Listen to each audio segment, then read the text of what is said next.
हमारे साथ मौजूद हैं हमारे प्यारे स्कोर क्या बना राशिद लतीफ भाई, और उनसे जानते हैं। राशिद भाई, हम कल बड़े थे कि हम शायद ये मैच निकाल लेंगे और जो पहले मैच में गलतियां हैं वो नहीं दोहराई जाएंगी, लेकिन कल भी मैच हम हार गए।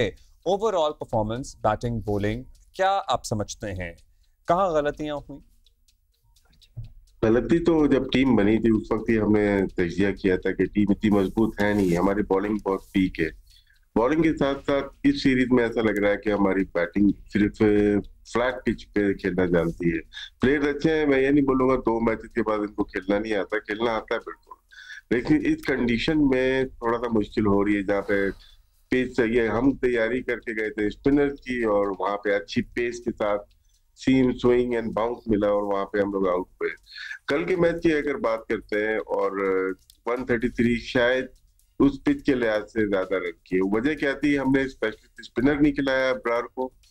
दूसरा ये कि आखिर में रन बहुत बन गए। जब 8 आउट हो गए थे 16वें ओवर में उनके, तो 17वें ओवर में बाकी 3 ओवर में हमने 2 विकेट जो उनके रह गए थे, 32 रन कंसीड किए हैं, जो कि वही मैच में, वही टाइम में, वही रन, उन्हीं रन ने इस मैच का फैसला किया है। यहाँ पे T20 की स्टॉक बॉलिंग नहीं चलती कि आप स्लो वन भी कर लें, शॉर्ट बाउंसर भी कर लें, या पेस के साथ। अगर आप देखें तंजीद साकिब ने जिस तरह से बॉलिंग की है, 2 आउट किए back to back Mohammad Nawaz को और हसन नवाज को, वो टेस्ट मैच की बॉलिंग या ओडीआई की बॉलिंग होती है, आके उन्होंने बॉलिंग अच्छी की। तो यही एक फर्क था, बॉलिंग का फर्क तो नजर आ रहा था जाने से पहले, लेकिन वहां जाके हमें बैटिंग ने बहुत ही मायूस किया है। ऐसी बैटिंग नहीं है पाकिस्तान की। दूसरा, कप्तानी पे बात करना चाहूंगा कि हमने पहले भी तस्करा किया है कि जिनकी जगह नहीं बनती पाकिस्तान क्रिकेट टीम में, T20 में, वनडे में और टेस्ट में बनती है, वो बहुत अच्छे प्लेयर है, उनको खेलना भी है, उनको कप्तानी भी करनी है। मेरे ख्याल से ये बहुत बड़ा डिसीजन लिया है पाकिस्तान क्रिकेट बोर्ड ने, अपनी गलती के खुद जिम्मेदार है, और पैटर्न इन चीफ को देखना चाहिए कि जो गलतियां हो रही है उसको कैसे सुधारा जाए। अच्छा, इसमें आप किसी को समझेंगे कि कोई बेहतर परफॉर्मेंस भी की, जैसे Faheem Ashraf was the only one जो ना सिर्फ डबल फिगर्स में 51 बनाकर वो आउट हुए, वो भी बाय चांस ही चल रहा था या फिर यू थॉट कि उनकी कुछ फिर भी बात की जा सकती है? नहीं, फहीम अशरफ अगर PSL में देखते हैं, चाहे वो इस्लामाबाद यूनाइटेड से खेलते हुए हो या कोयटा ग्लैडिएटर्स से खेलते हुए, उनकी परफॉर्मेंस अच्छी रही है, चाहे बैटिंग हो या बॉलिंग हो। हाँ, हर मैच में नहीं होते, लेकिन जहां जरूरत पड़ती है वो बैटिंग करते हैं। टॉप ऑर्डर में भी जाते, टॉप ऑर्डर मतलब 5-6 नंबर पे जाएं तो ज्यादा और अच्छा बैटिंग कर सकते हैं। कल 8 नंबर पे आए। अगर आप देखा जाए, इनका करियर देखा जाए, ये है स्पेशलिस्ट T20 बॉलर बैटर। इनको हमने 2021, 2022, 2024 के T20 वर्ल्ड कप नहीं खिलाए, जिसका हमें बहुत नुकसान हुआ पाकिस्तान को।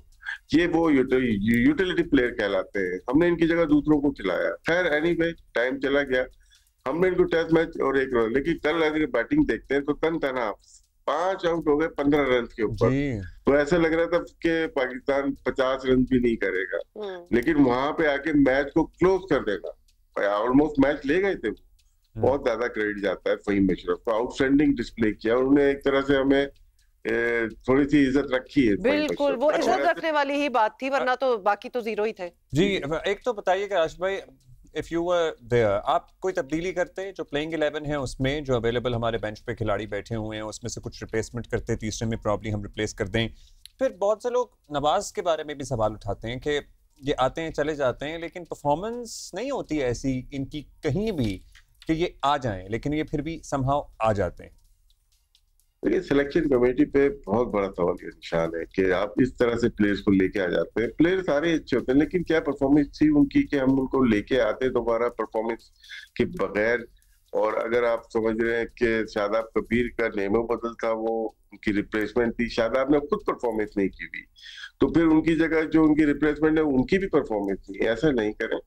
और स्पेशलिस्ट प्लेयर लेके बहुत ज्यादा ऑलराउंडर थे इसके अंदर, तो सिलेक्शन कमेटी पे बहुत ज्यादा सवाल उठ रहे हैं कि आप इस तरह के प्लेयर्स क्यों लेके जाते हैं जिनकी टीम में जगह नहीं बनती। तो मेरे ख्याल से अब हम किससे अपील करेंगे, और एक से तो कर चुके हैं, और नियत पे भी हमें फितूर नहीं है कि कोई नियत का प्लान होगा, नहीं ऐसी नहीं है। राशिद भाई नियत पे क्या शक करना है, मतलब सब कुछ तो सामने ही है, इंटेंशन तो सारों की होगी कि हम कोई जबरदस्त किस्म की का प्ले करें। बड़ा टाइम गुजारा है, टीम बड़ी सोच समझ के बनाई है, तो बड़ा प्रेशर वैसे तो होगा मैनेजमेंट पे भी, और कप्तान पे भी, सिलेक्टर्स पे भी, कि भाई हमने फाइनली टीम बना के भेजी है और दिस इज द परफॉर्मेंस। लेकिन इनको इन्हीं के साथ चलना चाहिए, राइट? नहीं, इनके साथ नहीं चल सकते। देखें, हमने देख लिया है, प्लेयर अच्छे हैं, लेकिन 2-3 प्लेयर अगर आ जाते हैं यहाँ पे, हमारी फास्ट बॉलिंग अगर पूरी होती ना, हम यहाँ पे उनको 100 भी नहीं कर लेते थे। अगर हारिस की मैं बात करता हूँ, इवन नसीम है या शाहीन है या हसनैन है, ये वो बॉलर है जो इन पिचेस के ऊपर नहीं खेल लेते थे, पेस है उनकी, और थोड़ा बहुत मतलब वसी तजुर्बा भी था उनके पास। तो मेरे ख्याल से जो सिलेक्शन थी फास्ट बॉलिंग, इन पे हम बिलीव कर सकते कुछ प्लेयर के साथ, लेकिन पूरे टीम को हम कंटिन्यू करेंगे तो मेरे ख्याल से वो बहुत मुश्किल हो जाएगा। अगली सीरीज हमारी आयरलैंड अफगानिस्तान से भी है, वेस्ट इंडीज से भी है, तो क्या? क्योंकि राशिद भाई कहा यह जाता है ना कि बहुत जल्दी जी तब्दीलियां जो हैं वो मांगना स्टार्ट हो जाते हैं, whereas they should be given time. और इसलिए कह रहे हैं कि क्या ये वो टीम है जिसको टाइम देना चाहिए, या फिर इसमें ऑलरेडी फॉल्ट्स नजर आ गई और बिल्कुल इसको आगे? यहाँ पे हेड कोच को टाइम नहीं दिया जा रहा। देखिए, अक्टूबर में हमने गैरी कैस्ट्रो को उठाया, दिसंबर में हमने तो जेसन गिलेस्पी को उठाया, फिर आकिब जावेद आए, वो चले गए। तो जहाँ के ऊपर की सोच ये है कि हमें कोच को भी तब्दील करना है, तो टीम तो आप बनाएंगे ही ऐसी ना, जो कोच आता है अपनी टीम बना रहा है। माइक हैसन को क्या पता यार ये प्लेयर कैसे हैं, उनको एक सर्टेन फ्रेंचाइज का पता था। आप शाहीन की टीम देख लें या ऑस्ट्रेलिया जो टीम गई वो देख लें, या ये टीम देख लें, डोमिनेशन है उसकी कोचिंग स्टाफ की, उसकी टीम की, कि सब लोगों की डोमिनेट किया, क्योंकि वो उन्हीं को जानता है। तो ये वजह है कि मेरे ख्याल से लोकल कोचेस पे बिलीव करें, साथ में रखें, जो कि अच्छे खासे क्रिकेट खेले हुए हो, आप रखें उनको।